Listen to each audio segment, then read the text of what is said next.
Thought is the only power which can produce tangible riches from the formless substance. The stuff, from which all things are made, is a substance which thinks, and the thought of form in this substance produces the form. Original substance moves according to its thoughts. Every form and process you see in nature is the visible expression of a thought in original substance. As the formless stuff thinks of a form, it takes that form. As it thinks of a motion, it makes that motion. That is the way all things were created. We live in a thought world, which is part of a thought universe. The thought of a moving universe extended throughout formless substance, and the thinking stuff moving according to that thought took the form of systems of planets and maintains that form. Thinking substance takes the form of its thought and moves according to the thought. Holding the idea of a circling system of suns and worlds, it takes the form of these bodies and moves them as it thinks. Thinking the form of a slow-growing oak tree, it moves accordingly and produces the tree, though centuries may be required to do the work. In creating, the formless seems to move according to the lines of motion it has established. The thought of an oak tree does not cause the instant formation of a full-grown tree, but it does start in motion the forces which will produce the tree along established lines of growth. Every thought of form, held in thinking substance, causes the creation of the form, but always, or at least generally, along lines of growth and action already established. The thought of a house of a certain construction, if it were impressed upon formless substance, might not cause the instant formation of the house, but it would cause the turning of creative energies already working in trade and commerce into such channels as to result in the speedy building of the house.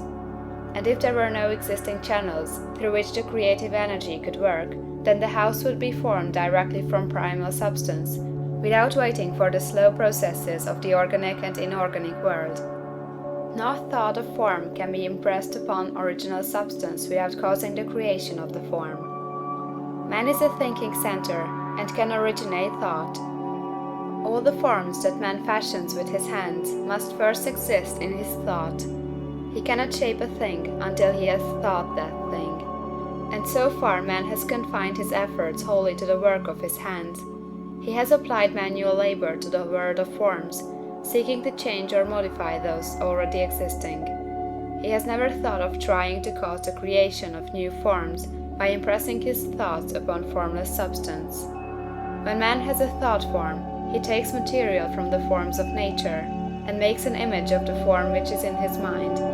He has so far made little or no effort to cooperate with formless intelligence, to work with the Father.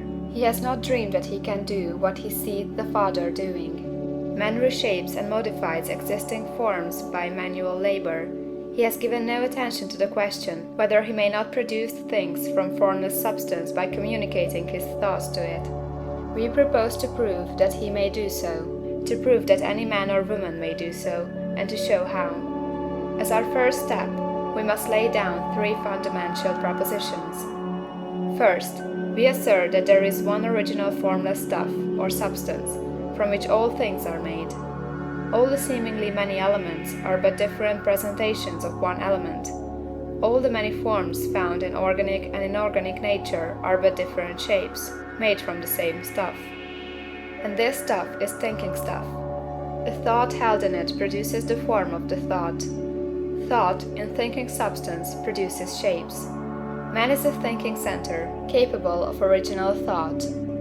If man can communicate his thought to original thinking substance, he can cause the creation or formation of the thing he thinks about.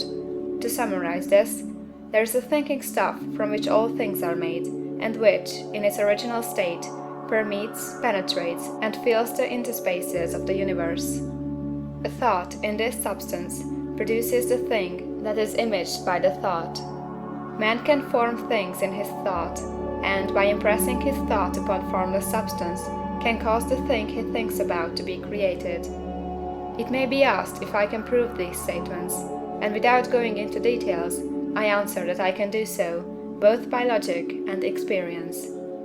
Reasoning back from the phenomena of form and thought, I come to one original thinking substance, and reasoning forward from this thinking substance, I come to man's power to cause the formation of the thing he thinks about.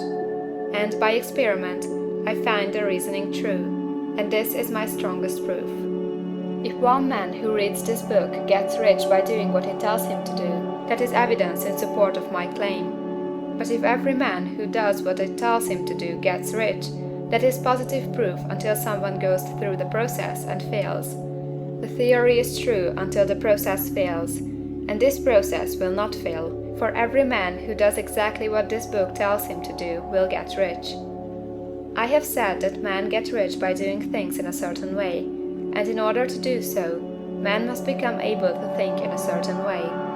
A man's way of doing things is the direct result of the way he thinks about things. To do things in a way you want to do them, you will have to acquire the ability to think the way you want to think. This is the first step toward getting rich.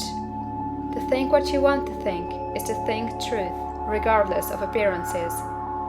Every man has the natural and inherent power to think what he wants to think, but it requires far more effort to do so than it does to think the thoughts which are suggested by appearances. To think according to appearance is easy. To think truth regardless of appearances is laborious, and requires the expenditure of more power than any other work man is called upon to perform. There is no labor from which most people shrink as they do from that of sustained and consecutive thought. It is the hardest work in the world. This is especially true when truth is contrary to appearances. Every appearance in the visible world tends to produce a corresponding form in the mind which observes it, and this can only be prevented by holding the thought of the truth. To look upon the appearance of disease will produce the form of disease in your own mind, and ultimately in your body, unless you hold the thought of the truth, which is that there is no disease. It is only an appearance, and the reality is health. To look upon the appearances of poverty will produce corresponding forms in your own mind, unless you hold to the truth that there is no poverty, there is only abundance. To think health when surrounded by the appearances of disease, or to think riches when in the midst of appearances of poverty, requires power. But he who acquires this power becomes a mastermind. He can conquer fate, he can have what he wants. This power can only be acquired by getting hold of the basic fact which is behind all appearances, and that fact is that there is one thinking substance from which and by which all things are made. Then we must grasp the truth that every thought held in this substance becomes a form, and that man can so impress his thoughts upon it as to cause them to take form and become visible things. When we realize this, we lose all doubt and fear, for we know that we can create we want to create, we can get what we want to have, and can become what we want to be. As a first step toward getting rich, you must believe the three fundamental statements given previously in this chapter, and in order to emphasize them, I repeat them here. There is a thinking stuff from which all things are made, and which, in its original state, permeates, penetrates, and fills the interspaces of the universe. The thought, in this substance, produces the thing that is imaged by the thought. Man can form things in his thought, and, by impressing his thought upon formless substance, can cause the thing he thinks about to be created. You must lay aside all other concepts of the universe than this monistic one, and you must dwell upon this until it is fixed in your mind, and has become your habitual thought. Read these creed statements over and over again, fix every word upon your memory, and meditate upon them until you firmly believe what they say. If a doubt comes to you, cast it aside as a sin. Do not listen to arguments against this idea. Do not go to churches or lectures where a contrary concept of things is taught or preached. Do not read magazines or books which teach a different idea. If you get mixed up in your faith, all your efforts will be in vain.